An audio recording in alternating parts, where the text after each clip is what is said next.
All last class கண்டினியூவாக இப்போ நம்ம கிளாஸ் பார்க்க போகிறோம். ஹெடிங் வந்து செல் டிவிஷன் சொல்லப்படுது. செல் டிவிஷன்னா செல் பகுப்பு அல்லது செல் பிரிதல் சொல்லுவாங்க. பாருங்கவே, are you aware that all living organisms start their life from a single cell? என்ன சொல்கிறாங்க பார்த்தீங்கன்னா, ஒவ்வொரு ஆர்கானிசம், ஒவ்வொரு உயிரினங்களுமே ஒரு செல் இருந்து தான் வாழ்க்கை தொடங்குது அப்படின்றாங்க. அதாவது இங்கே இருக்கக்கூடிய எல்லா லிவிங் ஆர்கானிசம், ஆல் லிவிங்னா எல்லா உயிரினங்களுமே ஒரு சிங்கிள் செல் இருந்து தான் வாழ்க்கையை தொடங்குதுன்னு சொல்கிறாங்க. பாருங்க, you may wonder have a single cell then hosts from such a large organism. ஒரு சிங்கிள் செல் இருந்து தான் ஒரு உயிரினமே உருவாகிறது, பெரிய உயிரினமாக மாறுகிறது. அதுக்கு காரணம் என்னன்னு பார்த்தீங்கன்னா செல் டிவிஷன் தான் காரணம். காரணம் வந்து செல் டிவிஷன் தான். பாருங்க, all cells reproduced by division and division. All cells division and division. அப்போனா எல்லா செல்களுமே பார்த்தீங்கன்னா டிவைட் ஆகிறது தான் காரணம். ஒரு செல் டிவைட் ஆகுது, அந்த செல் இன்னும் டிவைட் ஆகுது, அப்படியே into daughter cells called cell division. அப்போ ஒரு செல் டிவைட் ஆகுது, அது இன்னும் டிவைட் ஆகுது, அப்படியே நிறைய செல்ஸ் வந்து டிவைட் ஆகிட்டே இருக்கும். அந்த செல் டிவிஷன் தான் இதுக்கு காரணம்.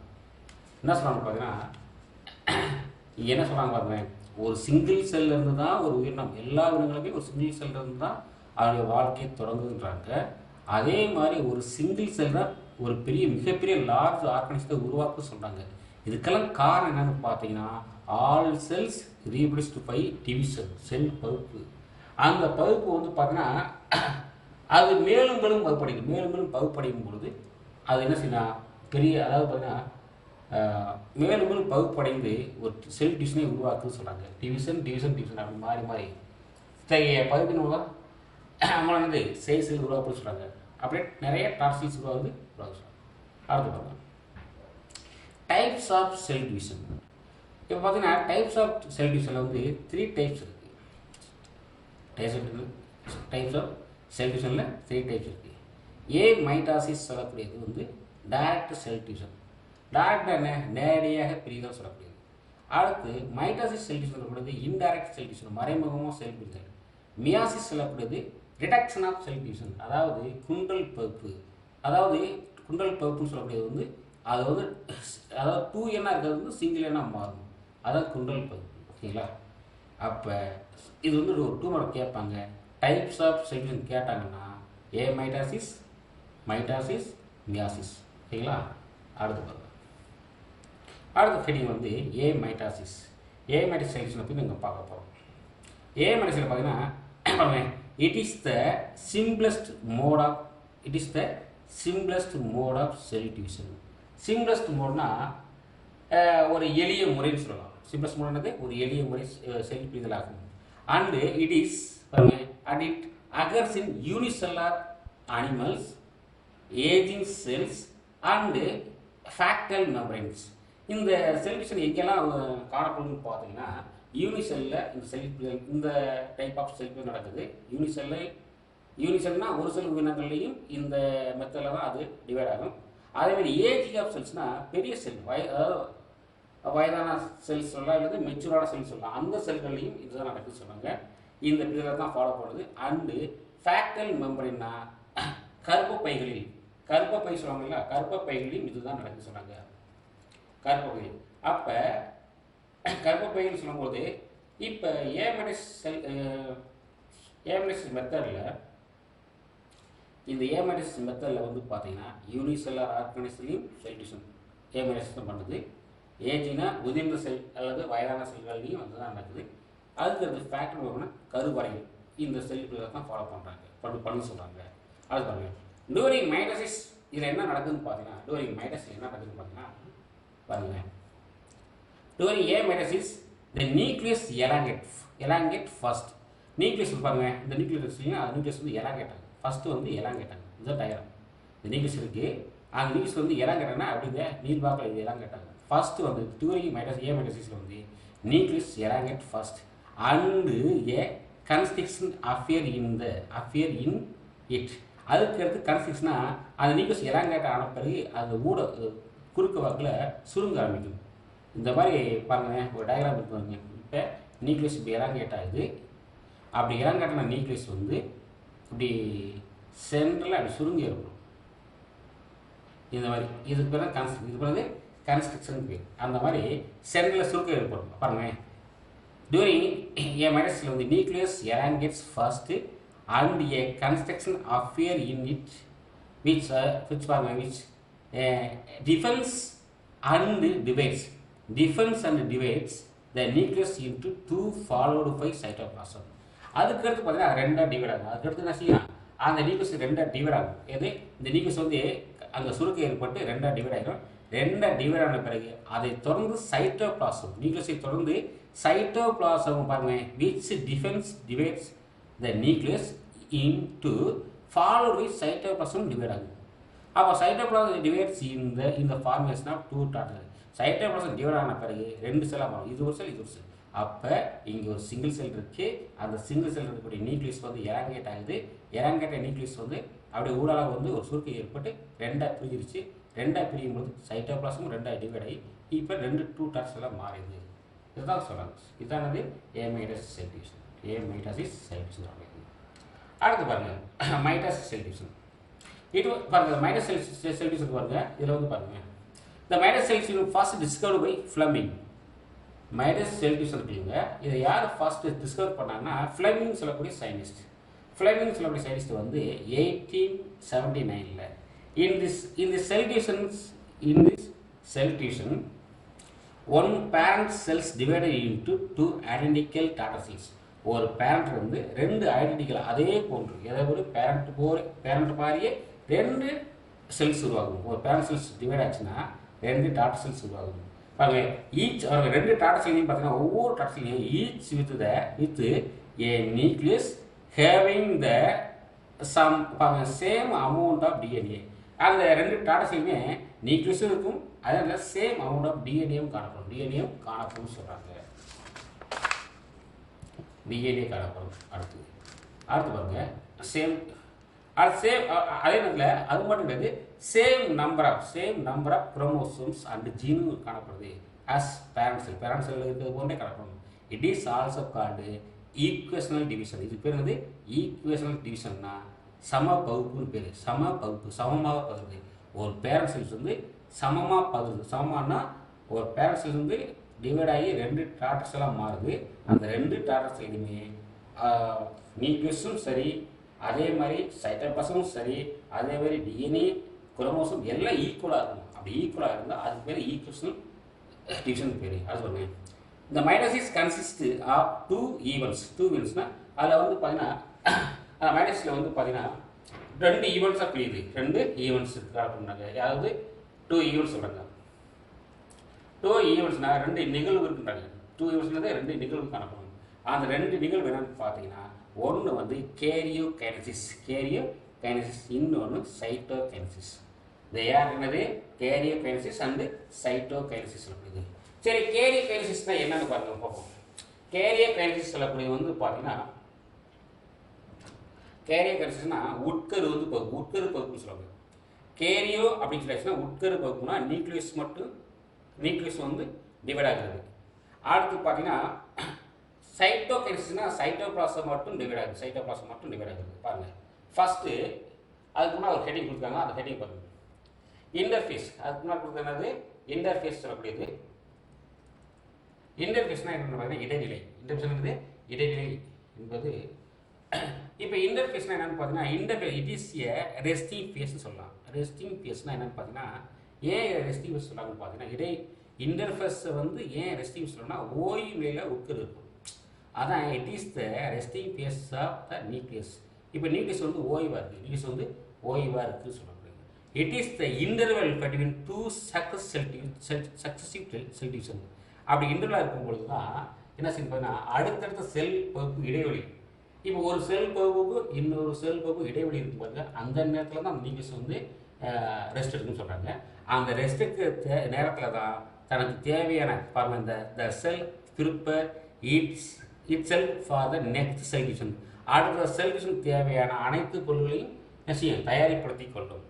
அது என்ன சொல்கிறாங்க பார்த்தீங்கன்னா இன்டர்ஃபேஸ்னது இடைநிலை. ஒரு செல் பகுப்புக்கும் இன்னொரு செல் பகுப்புக்கும் இடையில தான் அந்த கிடைக்கக்கூடிய டயத்தில் தான் அது ஓய்வு நிலையில் இருக்குது நியூக்ளியஸ். அந்த சமயத்தில் செல் பகுப்பு தேவையான அனைத்து பொருளையுமே என்ன செய்யும், அது ப்ரிப்பேர் பண்ணும். அதான் இட் செல் ப்ரிப்பேர்ஸ். ஓகேங்களா, இட் செல் நெக்ஸ்ட் செல்யூஷன் சொல்கிறாங்க. அடுத்து பாருங்க ஹெட்டிங் பாருங்க. ஃபர்ஸ்ட் ஹெட்டிங் வந்து அடுத்து நான் பார்க்கக்கூடிய ஃபர்ஸ்ட் ஈவெண்ட் பார்த்து ஹேரியோ கைனசிஸ். ஹேரியோ கைனசிஸில் இருக்குது. சரி, கேரியோ கைனசிஸ்னா நான் சொல்லியிருக்கேன். கேரியோ கைனசிஸ்னா உட்கரு பகுப்புன்னு பேர். கேரியோ கைனசிஸ்னா வந்து உட்கரு பகுப்பு. பாருங்க, the division of the nucleus into two daughter nuclei. First வந்து ஒரு நியூக்ளியஸ் வந்து டிவைட் ஆகுது. அது எதாவது பார்த்தா 2 டாட்டர் நியூக்ளியை உருவாகுது. It is called கேரியோ kinesis. இது வந்து 2 மார்க் கொஸ்டின். இது வந்து 2 மார்க்ஸில் கேட்பாங்க. அப்போ ஒரு நியூக்ளியஸ் வந்து டிவைட் ஆச்சுன்னா 2 டாட்டர் நியூக்ளியை உருவாகும். அதுக்கு பேர் என்னது, கேரியோ கைனசிஸ் சொல்லப்படுது. சரி பாருங்க, அதில் பாருங்க, இட் கன்சிஸ்ட் ஆஃப் 4 ஃபேஸஸ் இருக்குது. 4 நிலைகள் இருக்குது. எது கேரியோ கைனசிஸ் 4 நிலைகள் இருக்குது. அது வந்து ஒன்று வந்து புரோபேஸ், மெட்டாஃபேஸ், அனாஃபேஸ், டெலோஃபேஸ்.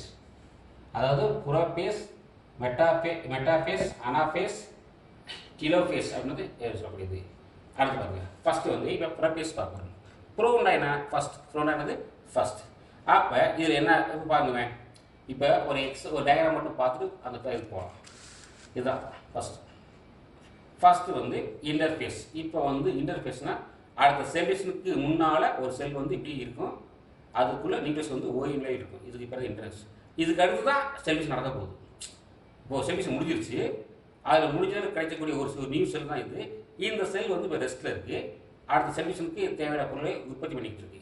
இங்கே பார்த்தீங்கன்னா மேட்டர்னல் அண்ட் ஃபேட்டர்னல் அப்படின்னு பார்த்தீங்கன்னா தாய் வழி தந்தை வழி செல் சொல்லக்கூடிய, தாய் வழி தந்தை வழி செல் சொல்லக்கூடிய செல் இது.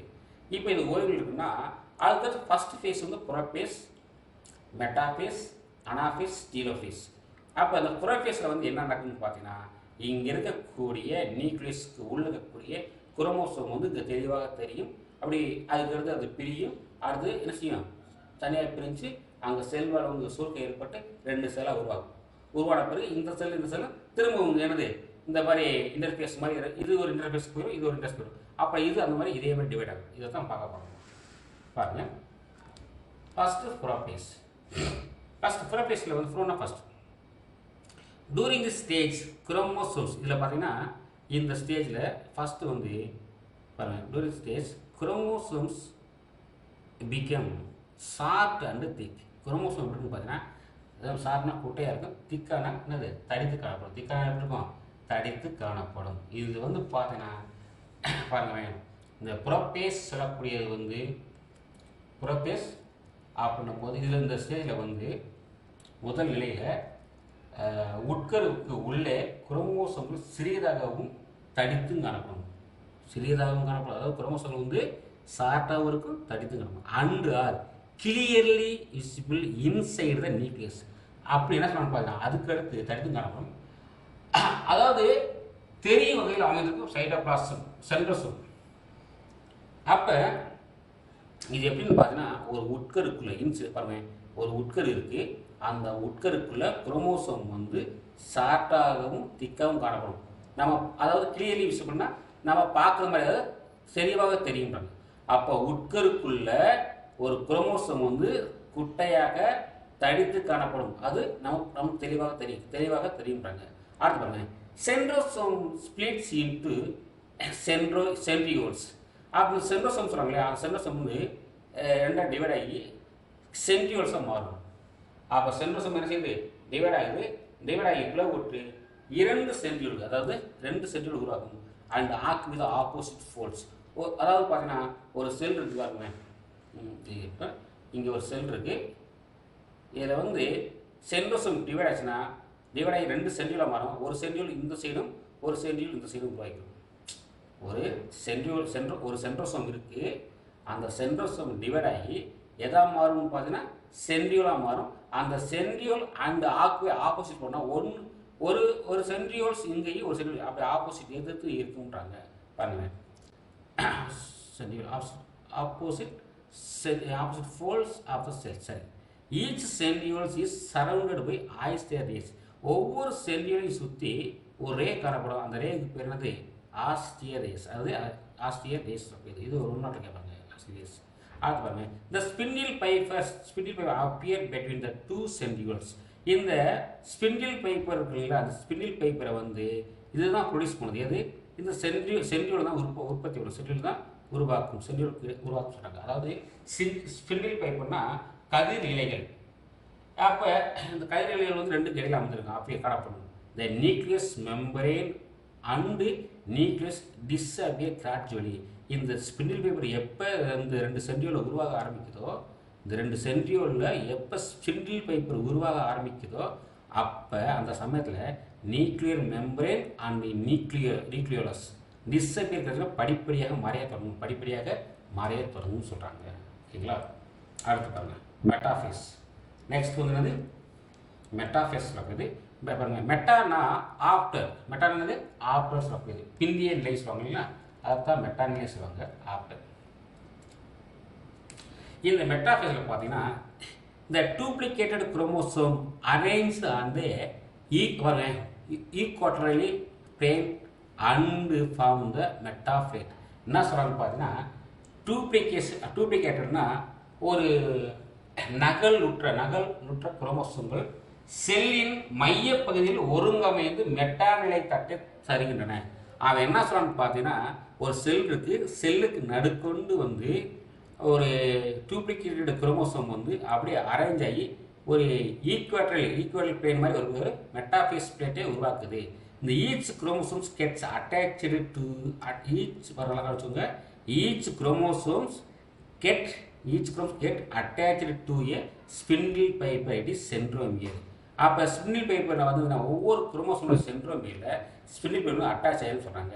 அப்போ இந்த centromere each chromosomes divided into two each being the associated with chromatids. ஒவ்வொரு குரோமோசோம் பார்த்தீங்கன்னா அந்த அதாவது என்ன சொல்கிறாங்க பார்த்தீங்கன்னா, அது இணைகிறது. ஒவ்வொரு குரோமோசோம் சென்ட்ரோமியரும் இரண்டாக பகுப்படைந்து அவை ஒவ்வொன்றும் ஒவ்வொரு குரோமேட்டிலும் காணப்படும். ஒவ்வொரு குரோமேட்டிலும் காணப்படும்.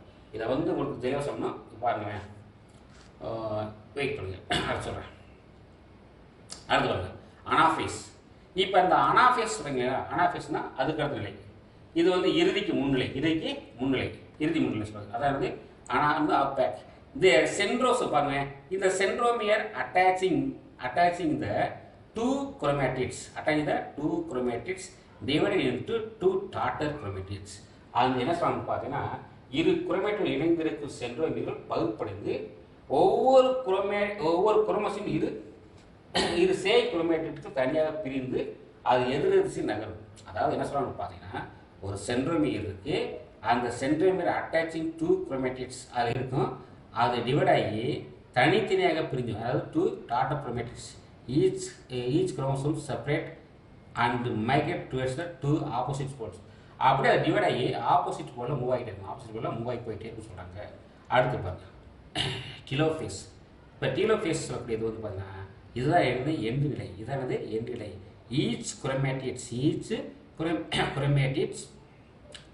ஆர் டாட்டர் குரோமோசோம்ஸ் பாருங்க lengthens becomes thinner and turn into a network of chromatin threads. அதாவது நூல் போன்று காணப்படுவாங்க. அதாவது எப்படி பார்த்தீங்கன்னா, ஒவ்வொரு குரோமேட்டிட் அல்லது குரோமேட்டிட்கள் வந்து நீண்டு மெல்லியதாக குரோமேட்டிக் நூல் போன்று காணப்படும். அதான் சொல்கிறாங்க என்னது, அது வந்து லென்த்தாக இருக்கும், தின்னாக இருக்கும்.